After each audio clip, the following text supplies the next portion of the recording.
తీవ్ర వర్షాభావ పరిస్థితుల వల్ల సాగు చేసిన వేరుశెనగ పూర్తిగా పోయి తీవ్ర నిరాశ మిగిల్చిన అనంత రైతులకు పూల సాగే ప్రత్యామ్నాయంగా కనిపిస్తోంది. భూగర్భ జలాలు అడుగంటడం వల్ల ఆరుతడి పంటలు పెట్టడానికి కర్షకులకు ధైర్యం చాలడం లేదు. ఈ పరిస్థితుల్లో తక్కువ నీటి వాడకంతో సాగయ్యే కనకాంబరాలే కరువు రైతులకు ఊరటనిస్తున్నాయి. శ్రావణ మాసం రాకతో భారీగా పెరిగిన కుసుమాల గిరాకీ కనకాంబరం సాగుదారులకు ఆశాజనకంగా ఉంది. మరోవైపు రైతు కూలీలకు దాదాపుగా ఉపాధి దొరకడం వల్ల అనంత రైతులు కరువు రోజుల్లోనూ ఊపిరి పీల్చుకోగలుగుతున్నారు.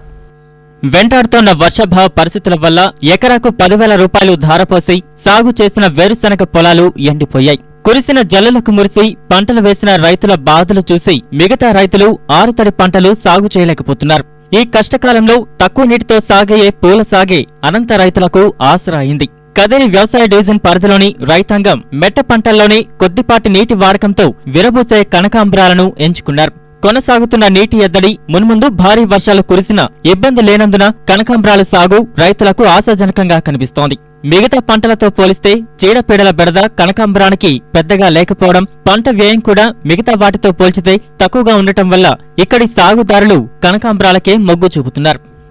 15 సెంట్లు ఉంది. వేరే పంటకు నీళ్లు లేవు. 15 సెంట్లలో 4 కేజీలు అవుతాయి. 4 కేజీల నుంచి 400 500 దాకా వస్తుంది. ఎందుకు సరిపోతుంది, ఇంటి ఖర్చులకు సరిపోతుంది.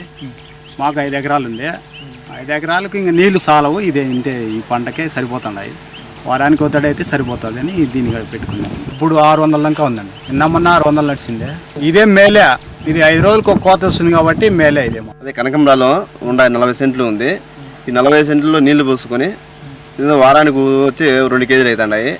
ఆ 2 కేజీల్లో ఇంటికి ఆధారుగా పిల్లలకు చదువు బుక్కులకు మా ఇంటి సంసారానికి చూసుకుంటున్నాను. ఇంక ఇది తప్ప బయట పోవాలంటే ఇక్కడ ఇలిసిపెట్టి పోలేక దీని మీద ఆధారపడి నేను నీళ్లు పోసుకుంటూ బతికించుకుంటున్నాను చెట్లను. ఏరే పంట ఏది కూడా పెట్టుకోలేక టమాటా కూడా పెట్టుకోవచ్చు. ఇంక ఏరే పంట ఏది కూడా పొద్దురేడ సద్ద పెట్టాలంటే నీళ్లు పోయాలంటే చాలా బరువు సమస్య. ఈ రెండిట్లో అయితే దాన్ని సద్వినియోగం చేసుకోవచ్చు సార్. టమాటా కానీ కనకాంబరాలు కానీ నీళ్లు పోసుకొని చేసుకోవచ్చు. ఈ 40 సెంట్ల నెలలోనే దాన్ని బతికాదరి మన ఇంటి సంసారాన్ని కాపాడుతుంది. 40 సెంట్లకు వచ్చే అదే 500 1000 రూపాయలు రేటు ఉండేపోతే 300 అట్లా రూపాయలు వస్తుంది. లేకపోతే 500 అట్లా వచ్చి దానికి వారానికి అంత మాత్రం వస్తుంది కాబట్టి మనకు సంసారానికి అప్పు చేయకుండా సరిపోతుంది. అది వారానికో తడి పెడితే చాలు ఎకరా తోట నుంచి కోతకు 60 నుంచి 80 కిలోల వరకు పూలు పూస్తున్నాయి. పూలు కోసే సమయంలో మినహా కూలీల అవసరం పెద్దగా లేకపోవడం వల్ల ప్రస్తుత పరిస్థితులే కనకాంబరాల సాగు రైతులకు ఊరటనిస్తోంది. శ్రావణ మాసం రాకతో జోరందుకున్న పూజలు, వ్రతాలు, పెళ్లిళ్లతో పూల గిరాకీ అనూహ్యంగా పెరిగింది. ఎగుమతులు సైతం జోరందుకోవడం వల్ల పెరిగిన ధరలు సాగుదారులకు ఊపిరిపోస్తున్నాయి. ఈ ఊపు ఉగాది దాకా కొనసాగే అవకాశం ఉన్నందున మరో 6-7 నెలలు పూల బేరాలకు ఇబ్బంది లేదని రైతులు ధీమా వ్యక్తం చేస్తున్నారు.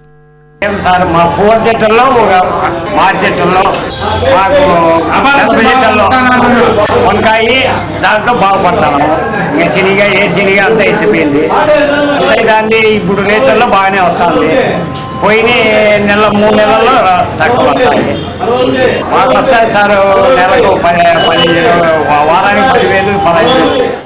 కనకాంబరం తోటల వల్ల సాగుదారుతో పాటు రైతు కూలీలు, వ్యాపారులకు 5-6 నెలల పాటు పనికి ఢోకా లేదు. ఇక్కడ పూసే కుసుమాలు పొరుగు జిల్లాలే కాకుండా రాష్ట్రాలకు నిత్యం ఎగుమతి అవుతున్నాయి. చిల్లర వ్యాపారాలు జోరుగా సాగుతున్నందున ధరలు ఆశాజనకంగా ఉన్నాయని వ్యాపారులు చెబుతున్నారు. జనవరి నుంచి జూలై ఆఖరి వరకు మళ్ళీ వర్షాలు పడితే కొంచెం యావరేజ్గా తగ్గుతుంది. దానికన్నా తగ్గుతుంది ఇంకా మళ్ళీ ఎందుకు. అప్పటి నుంచి డీలక్స్ చెండు, చేమంతి, రాజా వైట్, పేపర్ వైట్ అవి దిగుబడి.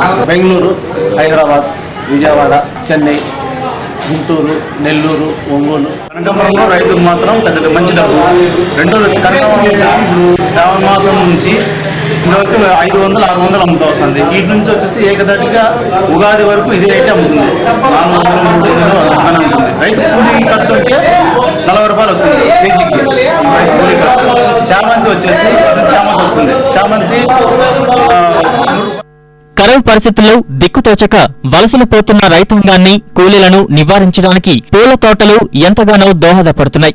జల వనరులు ఉన్న చోట సూక్ష్మ సేద్యాన్ని ప్రోత్సహించి పూల విత్తనాలను కర్షకులకు అందించాలి.